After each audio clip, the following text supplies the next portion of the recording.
Salam NKRI teman-teman semuanya.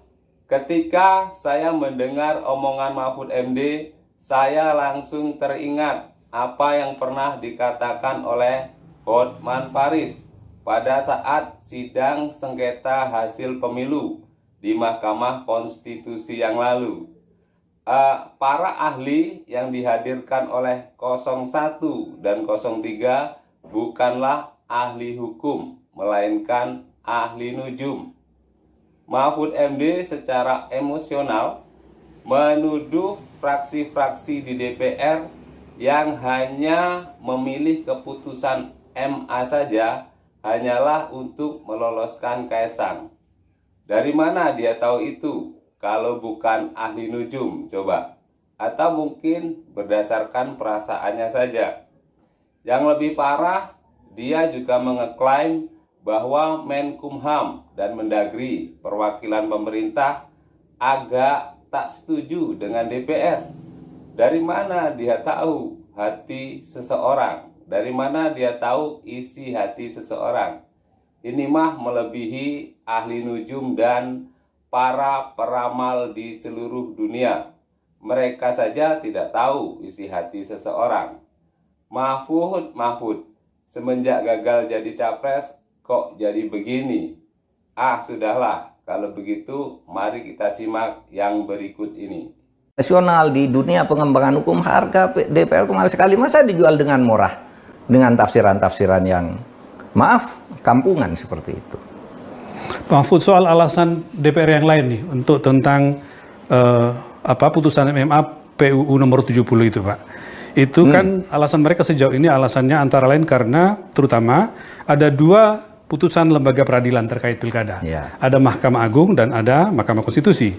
Lalu mereka menyimpulkan, dan di rapat kemarin kita dengarkan putusan MA itu lebih detail, sementara putusan Mahkamah Konstitusi mengatakan dikembalikan ke norma asalnya. Tapi meskipun dengan kalimat coto welo-welo, pakai bahasa Jawa dan juga bahasa Padang kalau nggak salah, basulu matohari gitu. Dua-duanya mengatakan sudah terang benderang. Nah, lalu fraksi-fraksi bersepakat memilih putusan MA saja. Ini beralasan atau menurut Bapak alasannya dicari-cari? Tidak beralasan sama sekali. Itu hanya untuk meloloskan Kaisang saja. Karena sudah terlanjur dideklarasikan kan sudah dideklarasikan 2 hari lalu. Gitu. Itu hanya untuk meloloskan itu saja. Padahal putusan MK itu juga sudah detail. Kan hanya menyebut satu umur. Mau didetailkan apa lagi umur itu? Apakah lewat 2 hari 2 menit, 2 hari 2 jam 2 menit, apakah mau didetailkan begitu? Putusan MK sudah jelas bahwa harus berumur 30 pada saat mendaftar. Iya kan? Apalagi yang mau didetailkan? Tidak ada detail, hanya kalimat itu. Dan pada saat penetapan, PKPU hanya menyebut aja sekarang. Pada saat penetapan, ya. Pada saat penetapan. Sesudah mendaftarkan lalu ditetapkan. Betul. Ya. Di balik itu kan rapat dengan pemerintah, Pak Mahfud. Ada wakil dari pemerintah. Kemarin itu yang mewakili Mendagri Muhammad Tito Karnavian dan Menkumham yang baru penggantinya Pak Yasona itu Supratman Aktas. Itu fungsi mereka apa? Apa hanya sekedar mendengarkan? Mereka punya hak juga untuk mengatakan kalau tidak setuju, tapi nggak ada suara apa-apa sejauh ini. Iya, saya dengar juga dua dari menteri ini, dari Pak Aktas, jawabannya, kalau DPR sudah setuju ya kami ikut kan, cuma gitu jawabannya. Kalau kemudian Mendagri ya sudah terserah, DPR ini kan sudah masuk di prolegnas gitu, artinya sudah masuk di DPR. Cuma itu jawabannya ragu-ragu juga kelihatannya, bukan ragu, saya kira agak enggak setuju juga saya kira, cuma hatinya karena dia mewakili pemerintah mungkin lalu jawabnya gitu aja. Nggak enak juga dia dianggap bertentangan dengan maunya bos, kira-kira gitu Pak ya. Pemerintah, sehingga jawaban Pak Tito juga enggak jelas. Ya sudah terus DPR, yang penting sekarang udah dibahas kan itu. Yang saya dengar tadi kan. Prosesnya. Padahal sejatinya mereka dari situ bisa bicara sebenarnya karena rapat bersama dengan DPR dan pemerintah. Iya dong, bisa bicara mestinya. Tapi kalau Pak Aktas itu memang saya kira memang ditugaskan untuk itu, oleh sebab itu nggak ngomong apa-apa dia. Kecuali mengatakan ya kalau pemerintah setuju, kalau DPR setuju, pemerintah setuju. Lalu kita bicara respon Pak. kita lihat setelah itu kan kemudian ada respon Presiden, ada video yang disebarkan. Presiden menanggapi tindakan DPR itu dengan mengatakan kita hormati kewenangan dan keputusan lembaga negara. Itu hal biasa di lembaga kita. Apa iya Pak? Enggak biasa. Baru sekarang nih, kalau mengabaikan putusan MK ya, kalau yang dimaksud itu perbedaan pendapat biasa, ya perbedaan pendapat biasa. Oleh sebab itu demo yang besar-besaran dan menolak juga itu harus dianggap biasa.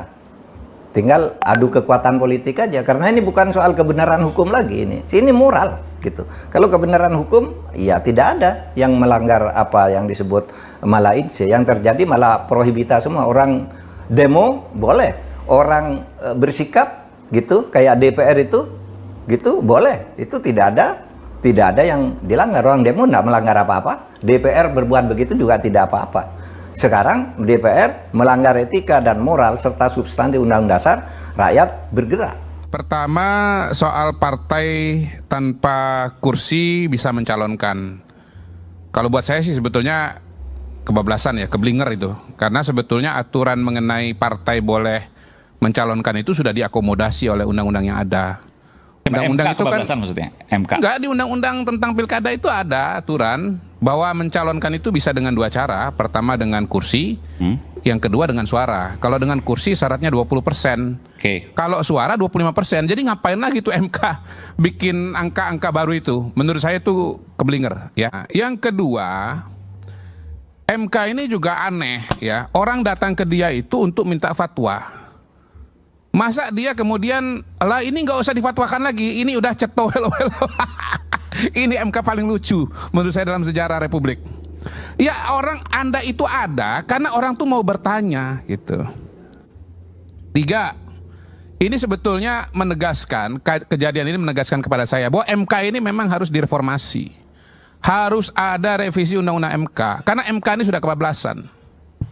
Dia menguji undang-undang, dia juga nulis undang-undang, kebablasan. Sudah banyak kasus di mana MK itu sok tahu, mohon maaf. Jadi MK ini menurut saya nggak pernah hati-hati dengan keputusan-keputusannya, ya.